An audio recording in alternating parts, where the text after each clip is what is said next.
ඔබත් විභාග භීතිකාවෙන්, පැවරුම් නිසා පීඩනයෙන්, නින්දක් නොමැතිවීම ආදිය හේතුවෙන් ශාරීරිකව මෙන්ම මානසිකව පීඩා විඳින විශ්වවිද්‍යාල සිසුවෙක්ද? ඔබත් එවැනි අයෙක් නම් ඔබටයි මේ වීඩියෝව. විශ්වවිද්‍යාල ජීවිතය කියන්නේ ඉතා සුන්දර කාලයක් වගේම අභියෝග රසක් පිරුණු කාලයක්. සමහර වෙලාවට මේ අභියෝග අපිට ආතතිය විදිහට දැනෙන්න පුළුවන්. ඉතින් අද මම ඔයාලත් එක්ක කතා කරන්න යන්නේ විශ්වවිද්‍යාල සිසුන් මුහුණ දෙන මේ ආතතිය මොන වගේ එකක්ද, ඒට බලපාන හේතු මොනවද සහ ඒ ආතතිය කළමනාකරණය කරගන්නේ කොහොමද කියලා. ආතතිය කියලා කියන්නේ සරලවම අභියෝගවලට අපේ ශරීරය සහ මනස දක්වන ස්වභාවික ප්‍රතිචාරයන් වලට. විශ්වවිද්‍යාල සිසුන් මුහුණ දෙන ආතතිය කියලා කියන්නේ මේ වෙද්දි ශ්‍රී ලංකාව තුළ ඉතා බරපතල මානසික සෞඛ්‍ය ගැටලුවක් බවට පත්වෙලා තියෙන දෙයක්. අපි එහෙනම් දැන් බලමු විශ්වවිද්‍යාල සිසුන් මුහුණ දෙන මේ ආතතියට බලපාන ප්‍රධාන හේතු මොනවද කියලා. පළවෙනි එක තමයි අධ්‍යාපනික පීඩනය. විශ්වවිද්‍යාල ජීවිතයේදී සිසුන්ට විභාග, පැවරුම්, ඉදිරිපත් කිරීම වැනි දේ සඳහා විශාල වැඩ කොටසක් පැවරී තියෙනවා. ඒ වගේම ඉගෙනීමටද විශාල විෂය කරුණු ප්‍රමාණයක් තියෙනවා. මේ අධ්‍යාපනික කටයුතු සමග ඔවුන්ට ඉහළ බලාපොරොත්තු තිබෙන නිසා ඔවුන් තුළ දැඩි පීඩනයක් ඇති කරනවා. සමහර විට මේ විෂය කරුණු තේරුම් ගැනීමට පවා අපහසු වීමත් මේ ආතතියට හේතු වෙනවා. දෙවැනි එක තමයි ආර්ථික ගැටලු. බොහෝ සිසුන්ට විශ්වවිද්‍යාල අධ්‍යාපනය ලබන කාලය තුළ ආර්ථික දුෂ්කරතාවලට මුහුණ දීමට සිදුවනවා.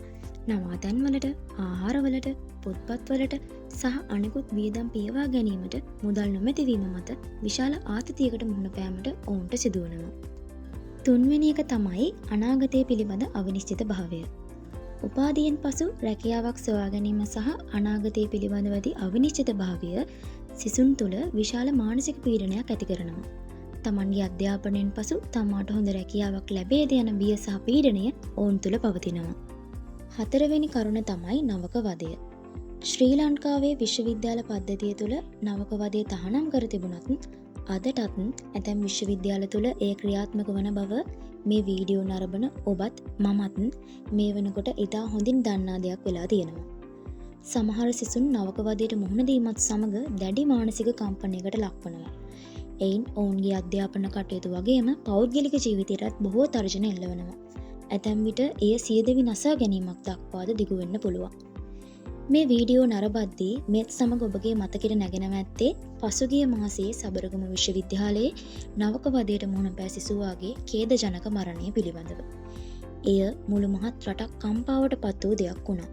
ඒ නිසා නවක වදය කියලා කියන්නේ අන් සියල්ලටම වඩා විශ්වවිද්‍යාල සිසුන් තුළ දරුණු මානසික පීඩනයක් ඇති කරනු ලබන දෙයක් වෙලා තියෙනවා.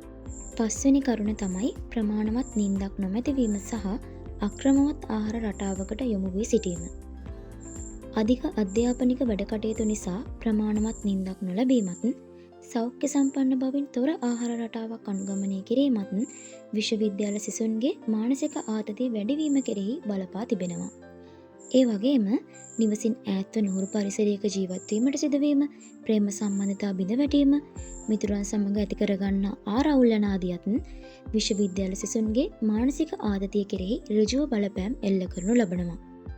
ඊළඟට අපි බලමු මේ ආතතියට මුහුණ දීම නිසා විශ්වවිද්‍යාල සිසුන්ට ඇතිවන ගැටලුකාරී තත්ත්වයන් මොනවද කියලා. පළවෙනි එක තමයි විෂාදය සහ කාංසාව වගේ මානසික රෝගවලට ගොදුරු වෙනවා. දෙවැනි එක තමයි අධ්‍යාපනික කටයුතු අඩාල වීමත් සමග අධ්‍යාපනික කාර්ය සාධනය පහළ වැටෙනවා. තුන්වෙනි එක තමයි සියදිවි නසා ගැනීමට පෙළඹෙනවා. හතරවෙනි එක තමයි ප්‍රතිශක්තිකරණය ඇතිවන දුර්වලතාවයන් සමග ශාරීරික සෞඛ්‍ය ගැටලු ඇතිවෙනවා. පස්වෙනි එක තමයි සමාජෙන් ඈත් වී කටයුතු කරනවා.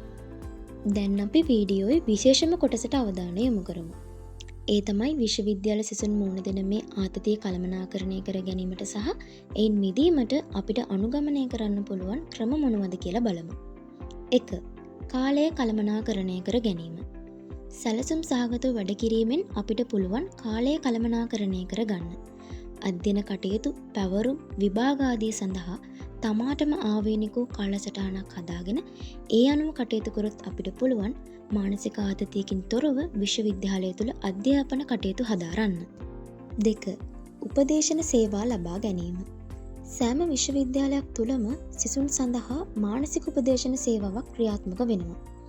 ඒ නිසා යම් සිසුවෙක් මානසික ගැටලුවකින් පීඩාවකින් පෙළෙනවා නම් උපදේශන සේවාව මගින් අවශ්‍ය උපදෙස් ලබා ගැනීමට යොමු වීම අතිශය වැදගත් වනවා. 3.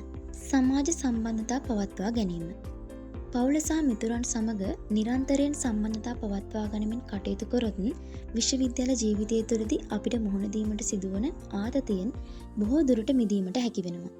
යම් දරුණු පීඩනයකින් Taman පෙළෙනවා නම් තමාට විශ්වාසවන්ත ළඟම අයෙකු සමග ඒ ගැන කතා කර ඊට අවශ්‍ය උපදෙස් උදව් උපකාර ලබා ගැනීමෙන් අපිට යම් තරමකට හෝ මානසික සහනයක් ලබා ගැනීමට පුළුවන් වෙනවා. ඒ වගේම විශ්වවිද්‍යාලය තුළ ඇති සමාජ කණ්ඩායම් වලට බැඳී ඒ සමග ක්‍රියාශීලීව කටයුතු කිරීමෙන් අපිට මානසික ආතතිය දුරු කර ගැනීමට පුළුවන් වෙනවා. 4. සෞඛ්‍ය සම්පන්න ජීවන රටාවකට යොමු වීම. ඔබ දන්නවා අවම වශයෙන් සෑම මනුෂ්‍යයෙකුටම පැය 7ක 8කවත් ප්‍රමාණවත් නිින්දක් අවශ්‍ය වෙනවා කියලා. විශ්වවිද්‍යාල සිසුවෙකුටත් අවම වශයෙන් පැය 6ක 7කවත් නිින්දක් අවශ්‍ය වෙනවා. ඒ වගේම තමයි ක්ෂණික ආහාර වලින් වැළකී සෞඛ්‍යයට හිතකර ආහාර රටාවක් අනුගමනය කිරීමත් මානසික ආතතියෙන් මිදීමට ඔවුන්ට උපකාරී වෙනවා. ඇතැම් විශ්වවිද්‍යාල සිසුන් මේ වෙනකොට මානසික පීඩනයෙන් මිදීමට මත්පැන් සහ මත්ද්‍රව්‍ය වලට ඇබ්බැහි වී තිබෙනවා. නමුත් ආතතියට විසඳුමක් ලෙස එය කිසිවිටකත් යෝග්‍ය නොවනවා. 5. ආතතිය කළමනාකරණය කර ගැනීමේ ක්‍රම ඉගෙනීම. විශ්වවිද්‍යාලය තුළදී අධ්‍යාපන කටයුතු හදාරන අතරතුරදීම අපිට පුළුවන් විවේකයක් ලැබුණු අවස්ථාවලදී Taman කැමති විනෝදාංශවලට යොමු වෙන්න.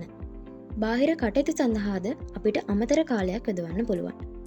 ඒ වගේම තමයි සබාදහමත් සමග කාලය ගත කිරීම, භාවනාව සහ යෝග ක්‍රම අනුගමනය කිරීම ආදී තුළිනුත් අපට ඇතිවන ආතතිය කළමනාකරණය කරගන්න. ඔබටත් පුළුවන් මේ ක්‍රම උත්සාහ කරලා බලලා ඔබේ විශ්වවිද්‍යාල ජීවිතය ආතතියකින් තොර එකක් බවට පත් කරගන්න. ඉතින් මේ වීඩියෝ නරඹන ඔබත් මමත් ඉතාම හොඳින් දන්නා දෙයක් තමයි ආතතිය කියලා කියන්නේ විශ්වවිද්‍යාල සිසුවෙකුට හුදෙක් අරුම පුදුම දෙයක් නොව එය සාමාන්‍ය දෙයක් කියලා. වැදගත් වන්නේ එය හඳුනාගෙන එයට සාර්ථකව මුහුණ දීමයි. ඒ නිසා විශ්වවිද්‍යාල ජීවිතයේදී ඔබ තනි වී යයි කිසිවිටකත් නොසිතන්න. ඔබ කුමක් හෝ හේතුවක් නිසා ආතතියෙන් පෙළෙනවා නම් උදාවිල්ලීම ඔබේ දුර්වලතාවයක් නොව ඒ ඔබට ශක්තියක් වනවාය සිතන්න. ඉතින් ඔබ ඔබේ මානසික සෞඛ්‍යයට අන් හැමටම වඩා ප්‍රමුඛත්වය දෙන්න. ඒ ඔබේ අධ්‍යාපනික කටයුතු වලටත් අනාගතයටත් ඔබට ඊටාම වැදගත් වනු ඇත.